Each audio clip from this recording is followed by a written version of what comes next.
আসসালামু আলাইকুম রহমতুল্লাহ। প্রিয় শিক্ষার্থী বন্ধুরা, ইজ অ্যাকাউন্টিং এর আজকের ক্লাসে তোমাদের স্বাগতম।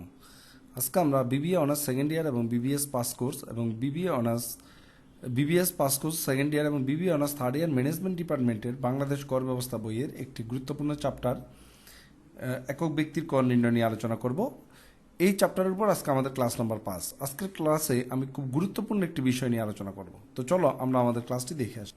তো এখানে আমরা প্রশ্ন দেখতে পাচ্ছি 2021 সালের 30 জুন তারিখে সমাপ্ত আয় বছরে জনাব আশরাফুদ্দিনের আয়সমূহ নিম্নরূপ। 2021 সালের 30 জুন তারিখে জনাব আশরাফের আয়গুলো নিচে দেওয়া আছে। বেতন খাতের আয় 6 লক্ষ টাকা, গৃহ সম্পত্তি খাতে আয় আছে 3 লক্ষ টাকা, ব্যবসা ও পেশা খাতের আয় 2 লক্ষ টাকা, মাছ চাষের আয় আছে 19 লক্ষ টাকা, হাঁস মুরগির খামারের হতে আয় 28 লক্ষ টাকা, ডেইরি ফার্মের আয় 13 লক্ষ টাকা। তার মানে এখানে অনেকগুলো আয় খাতের আয় দেওয়া আছে। আমরা যে খাতগুলো আগে ইন্ডিভিজুয়ালি বের করতাম সেই খাতগুলোর আয় এখানে বের করে দেওয়া আছে। তার মানে এখানে কোনো আর নিয়ম আমাদের আলোচনা করার প্রয়োজন নাই। জনাব আশরাফুদ্দিনের আয় এবং কর দায় নির্ণয় করো। তো একেবারে সহজ একটা ম্যাথ, 2020 সালে আসছিল। তো এখানে একটা জিনিস তোমরা খেয়াল করো, এই যে মাছ চাষের আয় এবং হাঁস মুরগি খামার হতে আয় এবং ডেইরি ফার্মের আয়, এই তিনটা আয় কিন্তু কৃষি খাতের আয়। তো এখানে আমাদের বেতন খাত, গৃহ সম্পত্তি খাত, ব্যবসা খাত, সাথে আছে কৃষি খাত। তো কৃষি খাতের মধ্যে এই যে মাছ চাষ, হাঁস মুরগির খামার হতে আয়, ডেইরি ফার্মের আয়, এগুলো হচ্ছে 44-এর 4 দ্বারা আয়। কারণ এই আয়গুলো থাকলে এই আয়গুলো কিভাবে আমরা অঙ্কে প্রয়োগ করব, অনেকের এই জিনিসগুলো নিয়ে প্রশ্ন, যে এগুলো তো 0%, 5% ট্যাক্স, অনেকের অনেক প্রশ্ন থাকে। তো আমি চিন্তা করলাম এই ম্যাথটা সমাধান করে দিলে এই জিনিসগুলো নিয়ে তোমাদের আর কোনো প্রবলেম থাকবে না। তো তোমরা যদি মনোযোগ দিয়ে এই ক্লাসটা দেখো তাহলে এই ব্যাপারগুলো তোমরা খুব ক্লিয়ারলি পরীক্ষায় আসলে অ্যান্সার করতে পারবা। আমাদের ক্লাসগুলো তোমাদের কেমন লাগে তা অবশ্যই আমাদেরকে কমেন্ট বক্সে জানাবা। এবং সাথে সাথে আমাদের পেড কোর্স আছে BBA honours first year, second year, third year, fourth year এবং এমবিএ এর জন্য এবং বিবিএস ডিগ্রি পাস কোর্সের জন্য। তোমরা চাইলে আমাদের পেড কোর্সগুলোতে ভর্তি হয়ে তোমাদের পরীক্ষার জন্য সম্পূর্ণ একটা গোছানো প্রস্তুতি নিতে পারো। আমাদের পেড কোর্সে ভর্তি হওয়ার জন্য তোমাদের স্ক্রিনে দেখানো হোয়াটসঅ্যাপ নাম্বারে যোগাযোগ করলে আমরা প্রক্রিয়াটা বলে দিব তোমাদের, এবং আমাদের কোর্স সম্পর্কে ডিটেলস তোমরা জানতে পারবা। তো চলো এখন আমরা দেখব যে এই যে মাছ চাষ এবং হাঁস মুরগির খামার এবং ডেইরি ফার্ম, এগুলো হচ্ছে হ্রাসকৃত হারে করযোগ্য আয়। হ্রাসকৃত হারে করযোগ্য আয় মানে সাধারণ হারে আমরা যে আয়ের উপর কর দিই সেই সাধারণ হারে এখানে কর ধরা হয় না, করটার জন্য একটা বিশেষ হার প্রয়োগ করা হয়।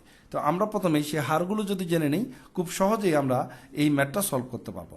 তো আমরা প্রথমে দেখবো 44-এর 4 দ্বার অনুযায়ী হ্রাসকৃত করযোগ্য আয় যেটা, সেই আয়ের ধাপটা কি। প্রথমে আমরা দেখব পোলট্রি ফার্মের আয়। যদি আমাদের পোলট্রি ফার্ম থাকে মানে হাঁস মুরগি খামারের আয়, সেখানে প্রথম 20 লক্ষ টাকা পর্যন্ত 0% ট্যাক্স। অর্থাৎ পোলট্রি ফার্ম থেকে যদি কেউ আয় করে, হাঁস মুরগির যদি আয় করে, তাহলে সেখান থেকে 20 লক্ষ টাকা পর্যন্ত 0%। তারপর অবশিষ্ট 10 লাখ টাকার উপর 5%, তারপর অবশিষ্ট যা থাকবে তার উপর 10%। এটা হচ্ছে পোলট্রি ফার্মের আয়ের উপর করের হার, এটা স্পেশাল একটা রেট। এবং মাছ চাষের আয় যদি থাকে, মাছ চাষের উপর প্রথম 10 লাখ টাকার উপর 0%, তারপর 10 লাখ টাকার উপর 5%, তারপর অবশিষ্ট যা আসবে তার উপর 10% ট্যাক্স ধরতে হবে। ডেইরি ফার্ম এর যদি কোনো আয় থাকে, তো ডেইরি ফার্মের প্রথম 10 লাখ টাকার উপর 3%, পরের 20 লাখ টাকার উপর 10%, তারপর অবশিষ্ট আয়ের উপর 15%। তোমাদের কাছে যখন এই ধরনের অঙ্কের মধ্যে মাছ চাষের আয়, হাঁস মুরগির আয় এবং ডেইরি ফার্মের আয় থাকবে এবং সেই অঙ্কে যদি তোমাদের কর দায় বের করতে বলে, তখন তোমাদের এই ট্যাক্সের হারগুলো জানতে হবে। কারণ এই হার অনুযায়ী কিন্তু এই ম্যাথগুলোতে ট্যাক্সটা অ্যাপ্লাই করতে হয়। এখন আমরা তোমাদেরকে মোট আয়টা দেখে আসি। তো মোট আয়টার মধ্যে আমরা প্রথমে বেতন খাতের আয় যা আছে লিখে দিলাম, গৃহ সম্পত্তি খাতের আয় যা আছে লিখে দিলাম, কৃষি খাতের আয় এটার মধ্যে আমরা এই যে মাছ চাষের আয়, হাঁস মুরগি খামারের আয়, ডেইরি ফার্মের আয়, এগুলো যা আছে আমরা যোগ করে এখানে লিখে দিয়েছি। এরপর আমাদের যে ব্যবসা খাতের আয় আছে সেই ব্যবসা খাতের আয়টাও এখানে আমরা লিখে দিয়েছি। তারপর টোটাল করযোগ্য আয় আছে কত, 71 লক্ষ টাকা। অনেক বইয়ে বা অনেক জায়গায় তোমরা দেখবা যে মাছ চাষের আয়, হাঁস মুরগির খামারের আয়, ডেইরি ফার্মের আয় এই মোট আয়ের মধ্যে অকরদার্য করে দিয়েছে। এটা কিন্তু করা যাবে না।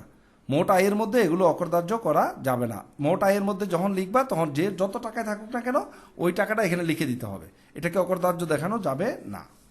তাহলে স্যার এই যে হ্রাসকৃত হারে করযোগ্য আয়ের এটার কাজটা কোথায়? এটার কাজটা হচ্ছে মূলত কর দায় নির্ণয়ে। তো যেহেতু আমাদের এই অঙ্কের মধ্যে এখানে কোনো কি নাই, বিনিয়োগ ভাতা নাই, তো আমরা আর বিনিয়োগ ভাতা নির্ণয় করতেছি না। এখন বিনিয়োগ ভাতা না নিয়ে আমরা সরাসরি করে চলে যাব। তো আমরা সরাসরি কর দায়ে চলে যাব। আমাদের টোটাল আয় আসছিল 71 লক্ষ টাকা। সেখান থেকে আমরা যে হ্রাসকৃত হারে কর যেটা আছে সেই হ্রাসকৃত হারে কর আসছিল কত, হ্রাসকৃত হারে করযোগ্য আয় ছিল এই যে 60 লক্ষ টাকা। হ্রাসকৃত হারে করযোগ্য আয় হচ্ছে 60 লক্ষ টাকা। এই 60 লক্ষ টাকা বাদ দিব, কারণ এগুলোর উপর বিশেষ একটা কর হার আছে, এই জন্য 60 লক্ষ টাকা বাদ দিয়ে বাকি 11 লক্ষ টাকার উপর আমরা নর্মাল হারে কর ধরবো। প্রথম 3 লাখের উপর 0, 1 লাখের উপর 5, 3 লাখের উপর 10, আর অবশিষ্ট যা আছে 4 লাখের উপর 15%। এরপর যদি টাকা থাকতো তাহলে ওই পার্সেন্টগুলো বাড়তো। এটা নর্মালি এই 11 লাখ টাকার উপর নর্মাল যেভাবে কর ধরার কথা তোমরা সেভাবে কর ধরে নিবা। যারা এই ক্লাসটা প্রথম দেখতেছো তারা তো আর এটা বুঝবে না, তাহলে তাদেরকে শুরুর ক্লাসগুলো দেখে আসতে হবে কর দায়ের। তো আমাদের ইউটিউব চ্যানেলে এই ক্লাসগুলো দেওয়া আছে, তোমরা চাইলে সেখান থেকে দেখে নিতে। তাহলে এই যে নর্মাল হারে কর বা সাধারণ নিয়মিত আয়ের উপর যে কর, সেই করটা নর্মাল হারে আমরা ধরে পাইলাম এখানে কত 95,000 টাকা। এবার আমরা চলে যাব যে হ্রাসকৃত হারে যে করযোগ্য আয় 60 লাখ টাকা, এটার উপর কিভাবে কর ধরবো। তো এখানে আমাদের মাছ চাষের আয় কত ছিল আমরা একটু দেখি। এখানে মাছ চাষের আয় ছিল 19 লক্ষ টাকা। কত লক্ষ টাকা? 19 লক্ষ টাকা। তাহলে প্রথম আমরা 19 লক্ষ টাকার জন্য মাছ চাষের আয়ে যাই। মাছ চাষের আয়ের নিয়ম কি? প্রথম 10 লাখের উপর 0, আর বাকি থাকবে কত? আর বাকি থাকবে 9 লাখ। ওই 9 লাখের উপর কত হবে? 5, যেহেতু 10 লাখের কম এখানে এই 5 লাখ টাকা, এই জন্য 5%, সরি, এই জন্য প্রথম 10 লাখের উপর 0%, তারপর 9 লাখের উপর 5%। তাহলে এখানে আমাদের করযোগ্য আয় চলে আসলো 45 লক্ষ টাকা, সরি 45,000 টাকা। তাহলে মাছ চাষের উপর কর হচ্ছে 45,000 টাকা। তো এখানে আমরা যদি মাছ চাষের আয় ধরো যদি 25 লাখ 30 লাখ থাকতো তাহলে কি করতাম? প্রথম 10 লাখের উপর 0, তারপর 10 লাখের উপর 5, তারপর যা আছে তার উপর আমরা 10% ধরে দিতাম। এভাবে তোমরা এখানে করযোগ্য মানে কর দায় নির্ণয়ে কিন্তু এই আয়টার প্রয়োগটা দেখাবা। এরপর আমরা যাই যে আরেকটা আয়ের মধ্যে হাঁস মুরগির আয়। তো এখানে দেখো হাঁস মুরগির আয় কত ছিল? হাঁস মুরগির আয় ছিল 28 লক্ষ টাকা। এখন হাঁস মুরগির আয়ের নিয়মটা কি? হাঁস মুরগির আয়ের ক্ষেত্রে নিয়মটা হচ্ছে পোল্ট্রি ফার্মের আয়।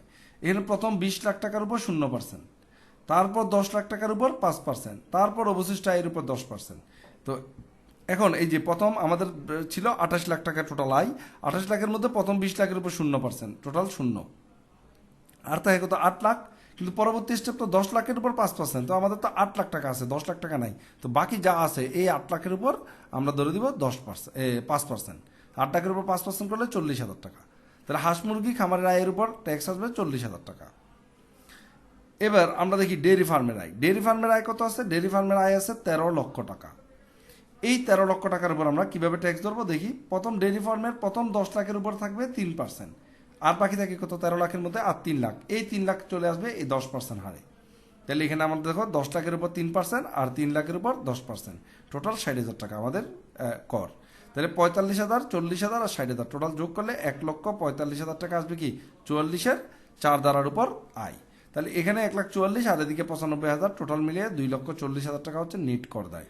যেহেতু এখানে বিনিয়োগ ভাতা নাই, আমরা বিনিয়োগ ভাতা থেকে কর রেয়াত বাদ দিলাম না, এটুকুই লিখে দিলে হয়ে যাবে। তো আশা করি তোমরা এই ম্যাথটা বুঝতে পারছো। ধন্যবাদ সবাইকে আমাদের সাথে থাকার জন্য এবং আমাদের ক্লাসটি করার জন্য।